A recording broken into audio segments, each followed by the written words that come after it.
अम्बिया को भी असबाब इसीलिए मिलते हैं, अम्बिया को भी असबाब इसीलिए मिलते हैं।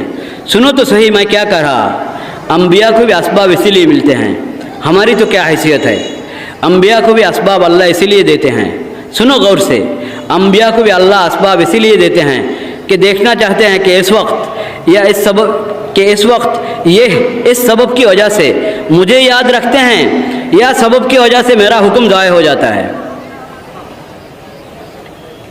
असबाब इसीलिए देते हैं, अम्बिया को भी अल्लाह असबाब इसीलिए देते हैं कि देखना चाहते हैं कि इस वक्त ये इस सबब की वजह से मुझे याद रखते हैं या सबब की वजह से मेरा हुक्म ज़ाय हो जाता है। सोचो तो सही, सुलेमान अलैहिस्सलाम को ऐसे घोड़े दिए अल्लाह ने, ऐसे घोड़े नादिर व नायाब जो कभी ना इससे पहले रहे और ना इसके बाद भी कभी हुए। ऐसे घोड़े बड़े खूबसूरत हवा में उड़ते थे सवार को लेकर, इतने कवी कि हवा में उड़ते थे, समंदर में तैरते थे और ज़मीन पर दौड़ते थे, बड़े खूबसूरत घोड़े।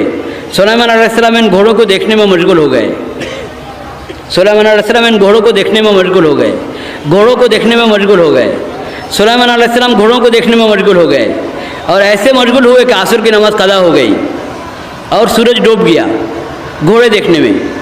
अल्लाह ने बनाया, अल्लाह ने कैसे बनाया, अल्लाह ने ऐसे बनाया। बात यह कि अल्लाह ने जो कुछ बनाया है, अल्लाह ने जो कुछ बनाया है वो बने हुए का तासुर पैदा करने के लिए नहीं बनाया, बल्कि बनाने वाले का तासुर पैदा करने के लिए बनाया कि इससे बनाने वाले का तासुर पैदा हो। बस कुफ़ार वो हैं जो बने हुए से मुतासिर होते हैं और मुसलमान वो हैं जो बनाने वाले से मुतासिर होता है।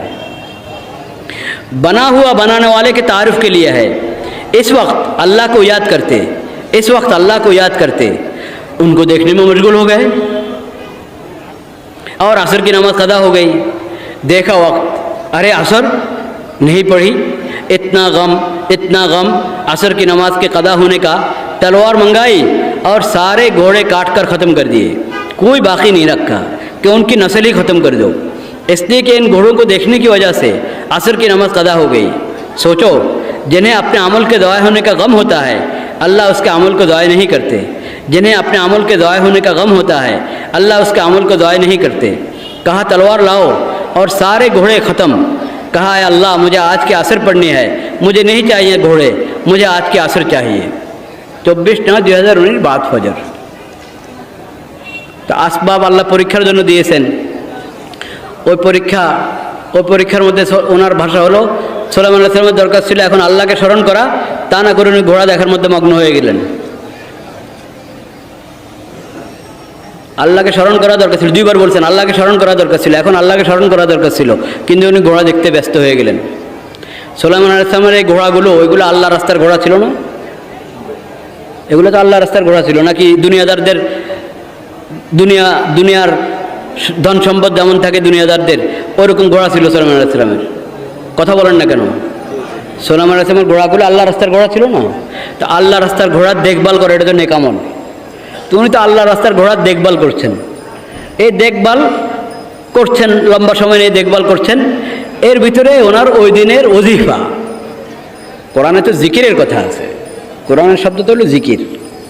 ওই দিনের যেই জিকিরের ওজিফা সেটা থেকে গেছে, সেটার জন্য সুলাইমান আলাইহিস সালামের আফসোস হয়েছে। উনি নিয়েছেন, এক তফসির আছে ওই জিকিরের দ্বারা উদ্দেশ্য আসরের নামাজ শুনি, সেটা নিয়েছে। কিন্তু তফসিরওয়ালারা বা কোরআনের মধ্যে কে কথা বলেছে যে এটা আসবাবের পরীক্ষার মধ্যে সুলাইমান আলাইহিস সালাম সফল হন নাই, এবং উনি এই আসবাব দেখতে গিয়ে খালেকা আসবাবকে ভুলে গেছেন। মুসলমান তো জিনিস দেখে জিনিসের বানানোওয়ালাকে দেখার জন্য, কিন্তু সুলাইমান আলাইহিস সালাম তো জিনিসের মধ্যে মগ্ন হয়ে গেছেন। জিনিসের বানানোওয়ালা যিনি, ওই আসবাবের বানানোওয়ালা যিনি, তার জিকির তার ইয়াদের কথা ভুলে গেছেন। এ হলো ওনার উপস্থাপন। এটা কি আপত্তিকর কিনা? আপত্তিকর। এটার মধ্যে বেয়াদবির আশঙ্কা আছে কি নাই? আছে। তো এটা কি কোনো দায়ের জন্য সাজে? যে নবী রাসূলকে আল্লাহ তাআলা হেদায়েতের জন্য এবং আদর্শ হিসেবে পাঠিয়েছেন, তাদের সিরতের ঘটনা কোরআন প্রশংসা হিসেবে আনে, আপনি ওটার মধ্যে বাড়ায়া চড়ায় নিজের থেকে অনেক কথা যুক্ত করে ওটাকে আপত্তিকর ভঙ্গিতে পেশ করেন। এটা কি আহলে সুন্নাত ওয়াল জামাতের তরিকা? তাহলে আহলে সুন্নাত কোনো দ্বীনি জামাতের দ্বীনি জিম্মাদারের জন্য এরকম উসলুব, এরকম আন্দাজ খাটে, শোভা পায়? তো এটা তো শেষ হয় নাই। সুলাইমান মুসা আলাইহিসসালামের ব্যাপারে বলেছেন, তো আরও কঠিন কথা বলেছেন সেখানে। সেটা থেকে রুজু করার পর এখন এই 2019-এর মধ্যে আবার সুলাইমান আলাইহিসসালামের ব্যাপারে বলছেন, এটা 24/9-এর মধ্যে।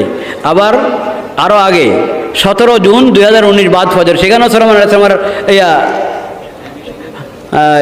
17 জুন 2019 বাদ ফজর, সেখানেও সুলাইমান আলাইহিসসালামের আরেক ঘটনা, ওই যে ইনশাআল্লাহ বলার ঘটনা, সেটাকেও এরকম আপত্তিকর ভঙ্গিতে পেশ করছেন।